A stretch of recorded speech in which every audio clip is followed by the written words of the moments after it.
बिस्मिल्लाहिर्रहमानिर्रहीम। SP66 के students, उम्मीद है आप सब लोग खैरियत से होंगे। अल्लाह ताला आपको खुश रखे, कामयाब करे, कामरान करे, आपकी दिली उम्मीदों को आपसे जो वाबस्ता हैं उनको भी परवान चढ़ाए। आप जानते हैं कि SP66 आपको एक बेहतर अंदाज में लेक्चर डिलीवर करता है, यानी जो चीज पेपर पॉइंट ऑफ व्यू से भी इंपॉर्टेंट हो, जो आपके कंसेप्ट से रिलेटेड हो, डेली लाइफ की एग्जांपल हो, MCQs हो, पिक्चर्स जो है लेक्चर्स के अंदर जगह जगह पर शो की जाती हैं ताकि आपको आपकी इमेजिनेशन स्ट्रॉन्ग हो सके। जिसकी इमेजिनेशन स्ट्रॉन्ग है उसको लेक्चर लेने में, पढ़ने समझने में कोई प्रॉब्लम नहीं होती। गौर से लेक्चर को सुनिएगा और SP66 को सब्सक्राइब करना मत भूलिएगा। मैं आज आपके पास टॉपिक लेके आया हूं 12.8 application of Gauss's law. First application हमने पढ़ ली थी और आज second application of Gauss's law है।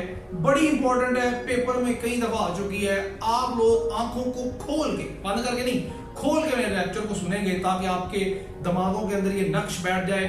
90%, मैं पहले भी कहता हूं, 90% मार्क्स सिर्फ लेक्चर लेने से मेरा, अगर आप ये कॉपी पेस्ट कर देते हैं अपने पेपर में तो 90% मार्क्स आएंगे। बाकी 10% मार्क्स आपको अपनी मेहनत पर लेने होंगे। ठीक है, आइए चलते हैं अपने टॉपिक की तरफ। टॉपिक है चैप्टर 12 का 12.8 एप्लीकेशन ऑफ गॉसेस लॉ, जिसमें हम पढ़ेंगे second application of Gauss's law, electric intensity due to infinite sheet of charge. Intensity, हमारा मकसद एप्लीकेशन के अंदर जो है वो मेन मकसद जो है वो इंटेंसिटी फाइंड आउट करना है। Intensity mean electric field intensity. Electric field intensity क्या है, कहां से आती है, ये हम जानते हैं कि चार्ज के अंदर से फील्ड पैदा होती है। उस फील्ड की जो शिद्दत है वो इलेक्ट्रिक फील्ड इंटेंसिटी कहलाती है और हमें कितनी रिक्वायर होती है, उसका फ्लक्स क्या होता है, कैसे काउंट करना है, वो सब कुछ हम एप्लीकेशन के अंदर स्टडी करते हैं। फर्स्ट ऑफ ऑल आप देखें, due to infinite sheet of charge. ये एक शीट ऑफ चार्ज है, इसके ऊपर इनफाइनाइट चार्ज जो है वो यूनिफॉर्मली डिस्ट्रीब्यूट किए हुए हैं। इसके अंदर हमने वैल्यू को फाइंड आउट करना है। कौन सी वैल्यू को फाइंड आउट करना है? Electric field intensity. Consider a plane sheet of infinite extent of positive charge are uniformly distributed.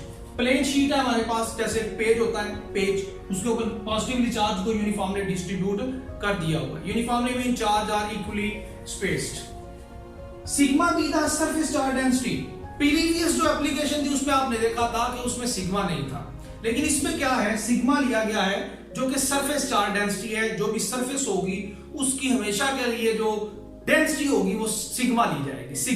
Sigma को इस तरह जाहिर किया जाता है और ये होता है चार्ज पर यूनिट एरिया। एक खास एरिया के ऊपर कितने टोटल चार्ज है। आप जानते हैं कि ये जो क्यू चार्ज है ये लार्ज है, कैपिटल है। ये होल चार्जेस के लिए, तमाम चार्जेस के लिए ये इस्तेमाल किया जाता है। यानी एरिया के ऊपर कितने चार्ज डिस्ट्रीब्यूट है उसको हम क्या कहेंगे? Surface charge density sigma. To find the electric intensity at a point P close to the sheet, imagine a close Gaussian surface. आपको मैंने बताया था कि 3 पॉइंट ऐसे हैं जिनको आपने लाजमी याद करना है। पहला पॉइंट ये है कि जो सरफेस आपने ली है, जहां आपने एप्लीकेशन अप्लाई करनी है, वहां एक इमेजिनरी गॉसियन सरफेस ड्रा करें, ख्याली गॉसियन सरफेस ड्रा करें और उस सरफेस के ऊपर एक पॉइंट P होना चाहिए। वो पॉइंट P जहां आपने इलेक्ट्रिक इंटेंसिटी फाइंड आउट करनी है। तो इस लाइन का मतलब ये है कि आप पॉइंट P पर एक इमेजिन करें कि इमेजिनरी गॉसियन सरफेस ड्रा कर दें फ्रॉम सिलेंडर की शेप में पासिंग थ्रू द शीट, जो कि शीट के अंदर से गुजर रहा हो। आप देखेंगे ये एक सिलेंडर की फॉर्म में है जो एक शीट के अंदर से गुजर रहा है। जैसे आप इसको आसानी से कर सकते हैं, एक पेपर लें, पेपर के अंदर से, जैसे ये में बोर्ड मार्कर है, इसको ऐसे पास करते हैं। अब आपको नजर आ रहा है ये शीट है, ये बोर्ड मार्कर इसके अंदर से पास कर दिया। अब आप देखें इस बोर्ड मार्कर के 3 हिस्से बन चुके हैं। Number 1, this is a flat surface. ये फ्लैट सरफेस है, ये भी फ्लैट सरफेस है, ये वाली और ये वाली दोनों फ्लैट है। लेकिन जिसमें मेरी फिंगर है, जहां मेरी फिंगर है वहां ये कर्व्ड है। अच्छा, तो फर्स्ट स्टेप हमारे पास ये होगा, the E acts at right angle to the end faces is directed away from the sheet। आप देखें कि ये आपके पास एंड फेस है। नंबर 1, ये एक फेस एंड फेस है और एक ये दूसरा एंड फेस है। एंड फेस के ऊपर फेस के साथ जो एंगल बन रहा है आप जानते हैं वो क्या बन रहा है? 90 डिग्री। इधर भी एंगल क्या बन रहा है? 90 डिग्री, इसलिए इसको क्या कह दिया कि ये राइट एंगल, ये क्या आपके पास राइट एंगल बन रहा है। और दूसरा आपके पास एक कर्व्ड सरफेस भी मौजूद है, एक कर्व्ड सरफेस है, but E is parallel to the curved surface of the cylinder. यहां इलेक्ट्रिक फील्ड जो है वो पैरेलल होगी, यानी यहां पैरेलल है, जबकि इन दोनों जगहों पर क्या है, परपेंडिकुलर है। अब इसको कैसे समझा जाए, देखें ये बोर्ड मार्कर है, मेरा हाथ शीट है, मैंने शीट के अंदर से ये बोर्ड मार्कर पास कर दिया, ये भी इसका एंड फेस है, ये भी इसका एंड फेस है। इस बोर्ड मार्कर के अंदर सेंटर में एक चार्ज पड़ा हुआ है, वो चार्ज अपनी फील्ड निकालता है। जब इस बोर्ड मार्कर के सेंटर में एक चार्ज अपनी फील्ड निकालेगा, फील्ड इसके अंदर चलेगी, फील्ड इसके अंदर चलेगी। जब फील्ड इसके अंदर चलेगी तो कर्व्ड सरफेस के अंदर फील्ड क्या होगी, पैरेलल।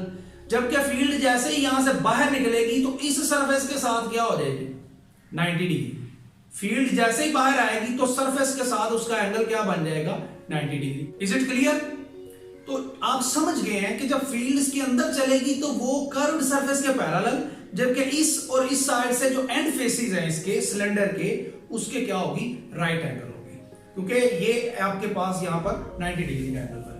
तो सिमिलरली मैंने आपको बताया कि यहां एंगल 90 डिग्री बन रहा है दोनों तरफ, जबकि ये जो कर्व सरफेस है इसके अंदर फील्ड क्या चल रही है, पैरेलल चल रही है इस सरफेस के साथ। तो आपके पास क्या होगा एंगल, यहां एंगल इन दोनों सरफेस का आपस में 0, जबकि इस जगह पर और इस जगह पर एंगल क्या होगा, 90 डिग्री। इसलिए electric flux through curved surface is φ1 is equal to E dot A, E A cos theta. अब थीटा यहां पर वैल्यू क्या होगी, theta is equal to 90 degree. सवाल ये है कि आप सर कह रहे हैं कि पैरेलल है और आप पुट कर रहे हैं 90 डिग्री। तो बात ये है कि बात शुरू से शुरू हुई थी, हम यहां वेक्टर एरिया ले रहे हैं, यहां क्या surface area, surface area simple area तो पैरेलल है, लेकिन मेरे बच्चे जो आपके पास वेक्टर एरिया है वो परपेंडिकुलर है। इसी तरह इस केस में भी सरफेस एरिया तो परपेंडिकुलर है, लेकिन जो वेक्टर एरिया होगा वो पैरेलल होगा। ये बड़ी बड़ी कंसेप्ट की बात आपको बता रहा हूं कि इस जगह पर सरफेस एरिया पैरेलल है, वेक्टर एरिया परपेंडिकुलर, इन दोनों साइड्स के ऊपर surface area perpendicular but vector area is a parallel. Okay, इसलिए यहां पर cos आपने थीटा जो पुट करना है वो 90 पुट करना है, जवाब क्या आएगा 0, क्योंकि फ्लक्स क्या हो जाएगा 0, यानी कि सेंट्रल पोर्शन में, कर्व पोर्शन में फ्लक्स क्या होगा 0 होगा, बाहर नहीं आएगा, क्योंकि यहां से बाहर आ ही नहीं सकता। वो बाहर आएगा तो इधर से आएगा या इधर से आएगा, जहां से वो ओपन है। आप पहले पढ़ चुके हैं कि फ्लक्स थ्रू क्लोज सरफेस, अगर क्लोज सरफेस है उससे बाहर अंदर फ्लक्स, इमेजिनरी गॉसियन सरफेस जो आपने इसके अंदर एक ली हुई है, वहां तक ये नहीं पहुंच पाती जो फील्ड है, जो फ्लक्स है। ओके, फर्स्ट एप्लीकेशन थी। Number 2, the flux through two flat ends. ये दो फ्लैट एंड्स आपके पास मौजूद हैं मार्कर के या जो ये शीट के हैं, वहां आप देखें एंगल क्या पुट किया जा रहा है, 0। एंगल क्या पुट किया जा रहा है, 0। क्यों 0 पुट किया जा रहा है, बिकॉज वेक्टर एरिया पैरेलल है, सरफेस एरिया परपेंडिकुलर है। सिमिलरली आप जब 0 पुट करेंगे आपके पास मैक्सिमम रिजल्ट आएगा। इधर भी 3 में भी जब पुट करेंगे, ये एक एंड है, ये दूसरा एंड है, आप इस एंड को कह सकते हैं ये 2 वाला एंड है, ये आपके पास 3 वाला एंड है, जबकि कर्व पोर्शन 1 पोर्शन था। The total flux through a close cylinder surface is, ये आपके पास क्या आ जाएगा, टोटल इलेक्ट्रिक फ्लक्स। ऐड करें 0 जमा EA 2EA, इक्वेशन नंबर 1। पहला पोर्शन था गॉसियन सरफेस ड्रा करें, पॉइंट P ड्रा करें, वो हमने कर लिया, चेक कर लिया। दूसरा पोर्शन था क्या, फ्लक्स फाइंड आउट करें, इलेक्ट्रिक फ्लक्स टोटल भी हमने फाइंड आउट कर लिया।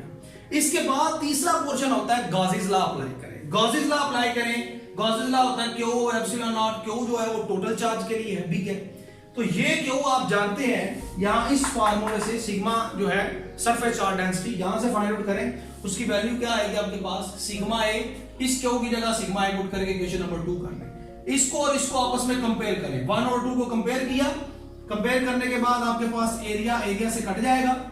जब एरिया से कटेगा, E की वैल्यू आपके पास आ जाएगी, वेक्टर फॉर्म में लिखेंगे, यहां वेक्टर आएगा, साथ यूनिट वेक्टर लगा देंगे। अहम बात नोट करें कि अगर इस सरफेस के ऊपर आप नेगेटिवली चार्ज डिस्ट्रीब्यूट करते हैं तो क्या चेंजिंग आएगी, कोई चेंजिंग नहीं आएगी। ये होगा कि अगर फील्ड अभी आउटवर्ड है तो इस केस के अंदर फील्ड क्या हो जाएगी, इनवर्ड। तो ये नेगेटिव साइन शो करेगा कि फील्ड आपकी इनवर्ड है, यानी कि साइड चेंज हो जाएगी। अगर आउटवर्ड थी पहले पॉजिटिव की वजह से, अब क्या हो जाएगी, इनवर्ड, और साथ क्या आ जाएगा, नेगेटिव चार्ज। ये एमसीक्यूज के अंदर ये बात बड़ी इंपॉर्टेंट है। उम्मीद है आपको समझ आई होगी। ये बड़ा इंपॉर्टेंट क्वेश्चन है, इसको अच्छे तरीके से याद करें। अभी एमसीक्यूज आ रहे हैं, उन्हें भी सॉल्व करें। मेरी दुआ है कि अल्लाह ताला इसको पेपर में ले आए और आप अच्छे तरीके से कर सके। जब आप अच्छे तरीके से करेंगे फिर आप मुझे दुआएं भी देंगे, और जब आप दुआएं देंगे तो मैं आपके लिए भी दुआएं करूंगा कि अल्लाह ताला मेरे बच्चों को कामयाब करे, कामरान करे।